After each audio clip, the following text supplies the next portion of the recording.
Bir hayırsever bunları Mardin'den gönderdi. Her birinize bir çift spor ayakkabı.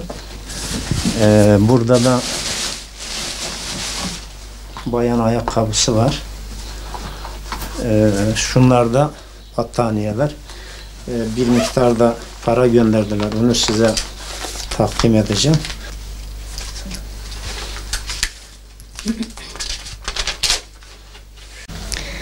Bu yardımı yapan insanlardan Allah razı olsun. Çok teşekkür ediyorum.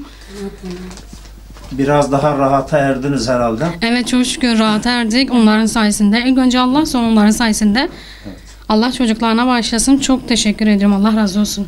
Amin ecmaîn. Evet, elektrik tesisatı yoktu. Elektrik tesisatını çektirdik. Allah razı olsun hayırseverlerden. Evin fertlerinden birine de bir iş bulduk.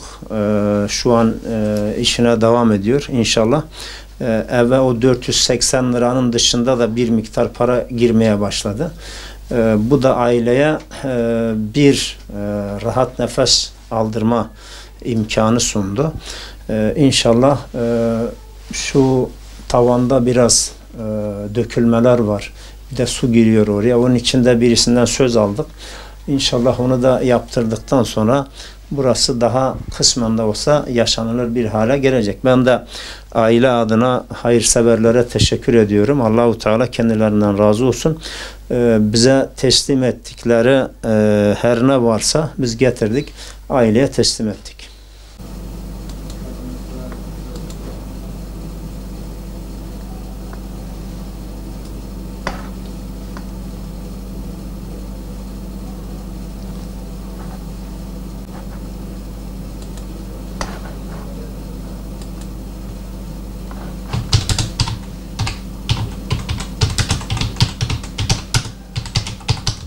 Aileye 3 hafta önce Rehber TV'de yayınlanmakta olan ki haftada bir yayınlanıyor bu program, Umut Kervanı programı.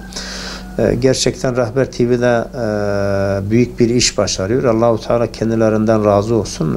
Onların da tüm sıkıntılarını gidersin inşallah.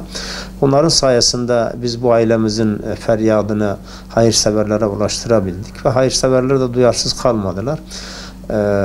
O hayırseverlerin göndermiş olduğu yardımı da biz bugün götürüp aileye teslim ettik. 8 kişilik bir aile. 6 tane bayan, 2 erkek. 6 bayan bir odanın içerisinde kalıyor. Evin reisi engelli bir vatandaşımız trafik kazası geçirmiş. O eve 480 lira bir malullük aylığı, engelli aile giriyordu. Tabii 8 kişilik bir ailenin bu 480 lirayla geçinmesi gerçekten çok zordu. Biz aileyi 3 hafta kadar önce programa çıkardık. Hayırseverler de gerçekten buna duyarsız kalmadılar. Tabii aileyi çıkardıktan sonra evde elektrik tesisatı yoktu. Bir vatandaşımız elektrik tesisatını yaptı.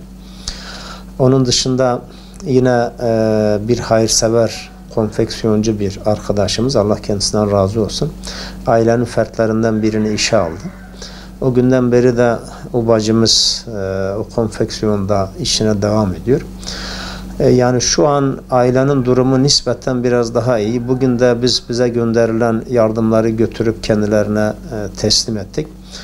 Evin biraz tadilata ihtiyacı var. Yani ev demeye bin şahit ister de odanın bir tek oda zaten. Odanın bir tarafı delik, damdan aşağı yazın, kışın su akıyor. Yağmur suyu olduğu gibi içeri giriyor. Onunla ilgili de bir arkadaştan söz aldık. İnşallah o suyun girmesini engelleyecek. Ayrıca sıva yenilenecekse, boya yenilenecekse inşallah o işleri de yapacak o vatandaşımız, o arkadaşımız. Ben buradan bu ailemize karşı duyarsız kalmayan hayırseverlere teşekkür ediyorum. Allahu Teala kendilerinden razı olsun. Onların sayesinde de olsa aile daha rahat bir hayata kavuştu inşallah.